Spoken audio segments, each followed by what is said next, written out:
ഇസ്രായേലിനെ രക്ഷവന്നെങ്കിൽ യഹോവ തന്റെ ജനത്തിന്റെ സ്ഥിതി മാറ്റുമ്പോൾ യാക്കോബ് സന്തോഷിക്കുകയും ഇസ്രായേൽ ആനന്ദിക്കുകയും ചെയ്യും. ഹല്ലേലൂയ. എത്ര സന്തോഷമുള്ളത് ഇപ്പോൾ യഹോവ തന്റെ ജനത്തിന്റെ സ്ഥിതി മാറ്റുകയാണ്. ഹല്ലേലൂയ.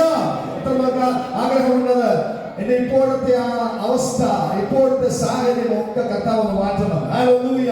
ഭൗതികമായ വിഷയങ്ങളിലല്ല നാം ആനന്ദിക്കേണ്ടതെന്ന് നാം ദൂത് കേട്ട് കഴിഞ്ഞു.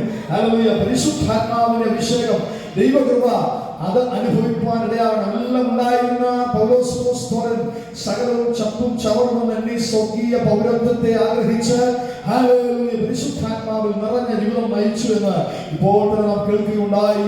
ഹല്ലേലൂയ. കർത്താവ് നമ്മെ കുറിച്ചും അതാണ് ആഗ്രഹിക്കുന്നത്. എന്നാൽ നമ്മുടെ മരുഭൂമി യാത്രയിൽ നാം ആയിരിക്കുമ്പോൾ നമ്മുടെ വ്യത്യസ്തമായ വിഷയങ്ങൾ, പ്രാർത്ഥനാ വിഷയങ്ങളൊക്കെ നമുക്കുണ്ട്. ഹല്ലേലൂയ. ഹല്ലേലൂയ. ആ വിഷയങ്ങൾക്കും ദൈവം വിടുതൽ തരുവാൻ ശക്തനാണ്. എത്ര പേർ വിശ്വസിക്കുന്നുള്ളത്? അവൻ തന്റെ ജനത്തിന്റെ സ്ഥിതി മാറ്റുന്ന ദൈവമാണ്. ഹല്ലേലൂയ. 1 തെസ്സലോനിക്കർക്കെഴുതിയ ലേഖനം 1-ാം അധ്യായത്തിന്റെ 9-ാമത്തെ വാക്യത്തിലേക്ക് നമുക്ക് കടന്നു വരാം. 1 തെസ്സലോനിക്കർ 1-ാം അധ്യായത്തിന്റെ 9-ാമത്തെ വാക്യം. 1-2 വാക്യങ്ങൾ മാത്രം വായിച്ച് നമ്മൾ ഒരുമിച്ച് വീണ്ടും കർത്താവിനെ ആരാധിക്കുകയും കടന്നു പോവുകയും ചെയ്യാൻ കർത്താവ് സഹായിക്കട്ടെ. 1 തെസ്സലോനിക്കർ ഞങ്ങൾക്ക് നിങ്ങളുടെ അടുക്കൽ എങ്ങനെയുള്ള പ്രവേശനം സാധിച്ചുവെന്നും ജീവനുള്ള സത്യദൈവത്തെ സേവിപ്പാനും അവൻ മരിച്ചവരുടെ ഇടയിൽ നിന്ന് ഉയർപ്പിച്ച തന്റെ പുത്രനും വരുവാനുള്ള കോപത്തിൽ നമ്മെ വിടുവിക്കുന്നവനുമായ യേശു കാത്തിരിപ്പാനും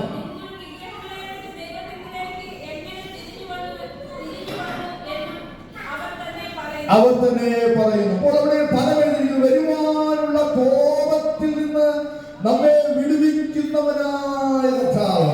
പ്രൈസ് ദി ലോർഡ്. യേശു കർത്താവ് കിരീടം ധരിച്ച് രക്തം ധാരധാരയാ ഒഴുക്കപ്പെട്ട് അപമാനിക്കപ്പെട്ട് മരിച്ച് അടക്കപ്പെട്ട ഹല്ലേലൂയ കർത്താവ് ഇനിയും അവന്റെ മടങ്ങി വരവ് ഒരു കുഞ്ഞാടിനെ പോലെ അല്ല.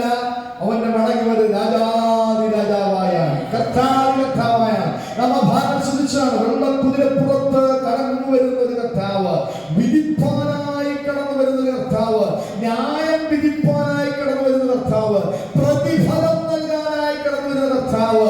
അവന്റെ മുമ്പിൽ സകല മുഴങ്കാലുകളും മടങ്ങും. അപ്പോൾ കോപത്തിനായി കരുതി വച്ചിരിക്കുന്ന ഒരു ദിവസമുണ്ട്. ദൈവത്തിന്റെ കോപം വെളിപ്പെടുന്ന ദിവസമുണ്ട്. അവനെ അംഗീകരിക്കുന്നവരും അംഗീകരിക്കാത്തവരും തമ്മിലുള്ള വ്യത്യാസത്തെ മനസ്സിലാക്കുന്ന ഒരു ദിവസം വരാൻ പോകുന്നു. ഹല്ലേലൂയ. ദൈവത്തെ സേവിക്കുന്നവരും ദൈവത്തെ സേവിക്കാത്തവരും തമ്മിലുള്ള വ്യത്യാസം മനസ്സിലാകാൻ പോകുന്ന ഒരു ദിവസം വരുന്നു. വാനമേഘങ്ങളിൽ അവനൊരു പരസ്യവരവും അതിനൊരു രഹസ്യവരവും ഉണ്ട്. രഹസ്യവരമെങ്കിൽ ദൈവസഭയം എടുക്കപ്പെടും, ദൈവസഭയം എടുത്തുകൊള്ളപ്പെടും. ഹല്ലേലൂയ. എന്നാൽ അതിനുശേഷം ഒരു കോപത്തിന്റെ ദിവസമുണ്ട്. എന്നാൽ ഈ കോപ ദിവസത്തിൽ നിന്ന് നമ്മെ വിടുവിച്ചവനാണ് കർത്താവ്. എങ്ങനെയാണ് സാധിച്ചത്?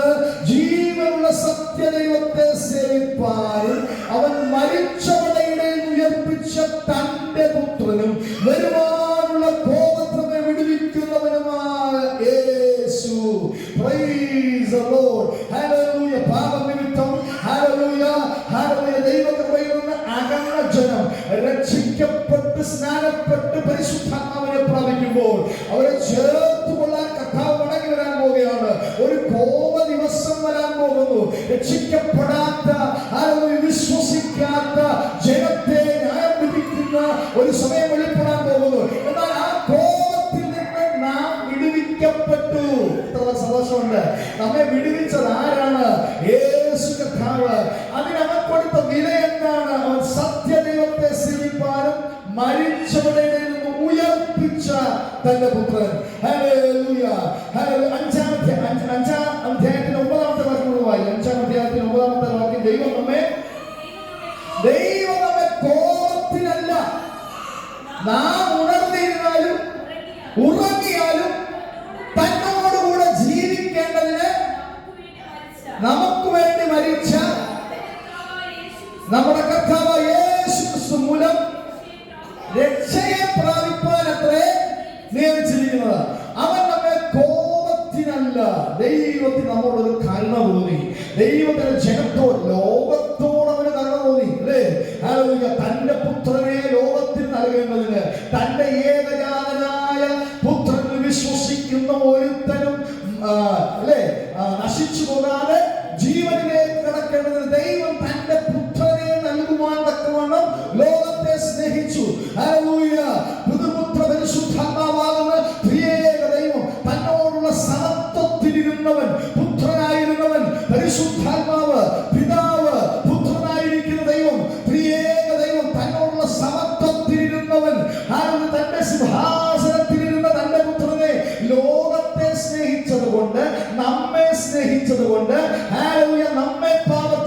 ജീവിക്കേണ്ടതിനായി അവൻ തന്റെ പുത്രനെ നമുക്ക് തന്നു.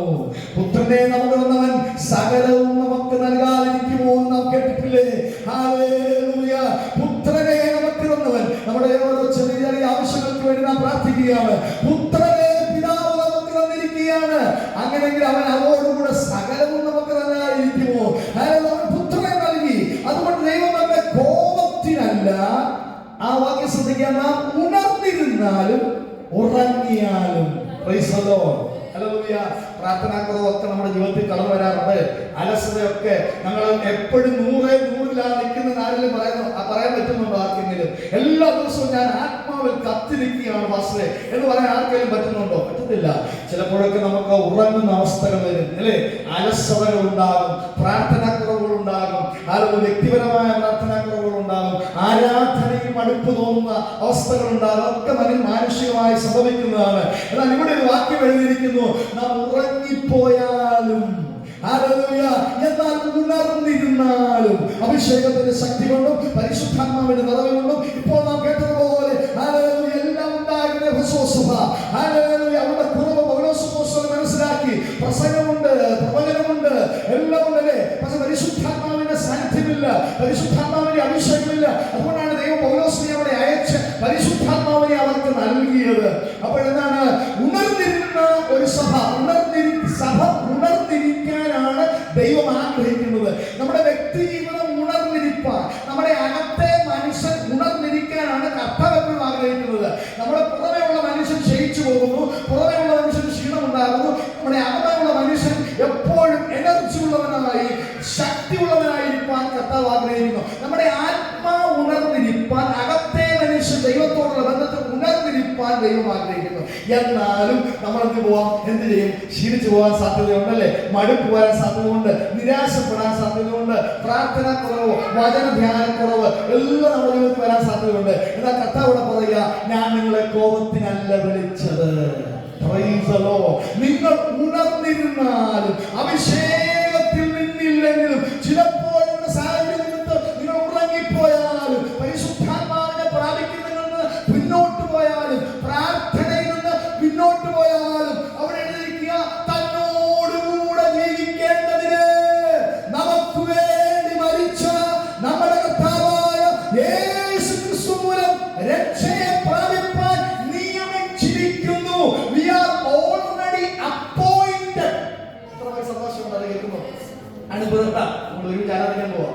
നല്ലൊരു മെസ്സേജ് നിങ്ങൾ കേട്ടു. ഇനി നിങ്ങൾക്ക് അധികം ശുശ്രൂഷയുടെ ആവശ്യമില്ല. ഒരുമിച്ച് ആരാധിക്കാൻ പോവുകയാണ്. ശ്രദ്ധിക്കുക. പക്ഷേ ഈ വാക്യം ഓൾറെഡി അപ്പോയിന്റഡ്. എത്ര വളരെ സന്തോഷമുണ്ട്. ഹല്ലേലൂയ. നമുക്ക് കർത്താവായ യേശു ക്രിസ്തുവിലും രക്ഷ ലഭിച്ചു. നമ്മൾ അപ്പോയിന്റഡ് ആണ്. ഹല്ലേലൂയ. ഉറങ്ങിപ്പോകാൻ സാധ്യതയുണ്ട്, ആത്മാവിൽ പിന്നോട്ട് പോകാൻ സാധ്യതയുണ്ട്, ആരാധനക്കുറവ് സംഭവിക്കാൻ സാധ്യതയുണ്ട്. പക്ഷെ we are appointed. എത്ര സന്തോഷമുണ്ട്. ഉണർന്നിരുന്നാലും ഉറങ്ങിപ്പോയാലും രക്ഷയെ പ്രാപിപ്പാൻ നമ്മൾ അപ്പോയിന്റഡ് ആയിരിക്കുകയാണ്. അതുകൊണ്ട് നമുക്കൊരു ഉത്തരവാദിത്തമുണ്ട്. ദൈവം നമ്മെ രക്ഷയിലേക്ക് നയിച്ചിരിക്കുന്നു. നമുക്ക് സ്വർഗം ലഭിക്കാൻ പോകുന്നു. നമുക്ക് എന്താ പറയുക, ദൈവം നമ്മളോട് കോപത്തിനല്ല നമ്മെ തെരഞ്ഞെടുത്തിരിക്കുന്നു. നമ്മൾ ഓൾറെഡി അപ്പോയിന്റഡുമാണ്. എന്നാൽ അതുകൊണ്ട് നാം ഉറങ്ങിപ്പോകണമെന്നാണോ താഴത്തെ വാക്യം? താഴത്തെ വാക്യം, ആകയാൽ നിങ്ങൾ ചെയ്തു വരുന്നത് പോലെ അന്യോന്യം പ്രബോധിപ്പിച്ചു തമ്മിൽ ആത്മിക വർദ്ധന വരുത്തിയും പോരുവീൻ. ഹല്ലേലൂയ. ഒന്ന് ഉറങ്ങിപ്പോയാലും, ഒരു മീറ്റിംഗ് അറ്റൻഡ് ചെയ്താലും, ഒന്ന് ഉറങ്ങിപ്പോയാലും അവൻ നമ്മെ കോപത്തിന് വിട്ടുകൊടുക്കത്തില്ല. We are already appointed. പക്ഷേ അഭിഷേകം പറയാണ്, പ്രബോധിപ്പിച്ചോണം, ആത്മീയ വർദ്ധന വരുത്തിക്കോണം, ഉണർന്നോണം. എപ്പോഴെങ്കിലും ഒരു മടുപ്പ് വന്നാൽ, എപ്പോഴെങ്കിലും ഒരു ക്ഷീണം വന്നാൽ, എപ്പോഴെങ്കിലും ഒരു അലസത വന്നാൽ ഉണർന്നോണം. അകത്തെ മനുഷ്യനെ ജാഗരിപ്പിക്കണം. വ്യക്തിപരമായി പ്രാർത്ഥന വർദ്ധിപ്പിക്കണം. അറയിൽ കതറടച്ചിട്ട് പ്രാർത്ഥിക്കാൻ തുടങ്ങണം. ആത്മാവ് ക്ഷീണിച്ചു പോകരുത്. ഹല്ലേലൂയ. നാം മടുത്തു പോകരുത്. സങ്കീർത്തനങ്ങളാൽ, സ്തുതികളാൽ, ആത്മീയതകളാൽ തമ്മിൽ പഠിപ്പിച്ചു ഉപദേശിച്ചു ഹൃദയത്തിൽ ദൈവത്തിന് പറയും. ദൈവത്തിന്റെ നാമത്തെ മഹത്വപ്പെടുത്തണം.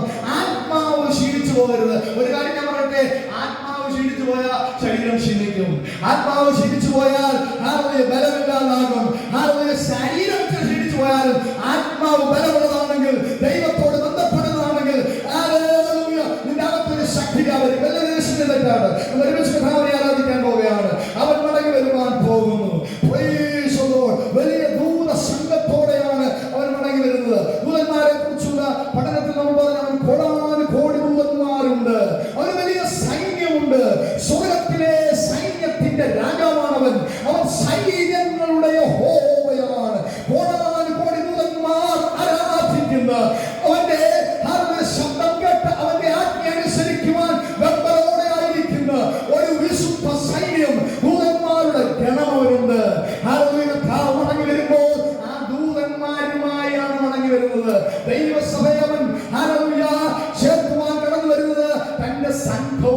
അങ്ങനെയാണ് ദൂതസംഘം ആകെ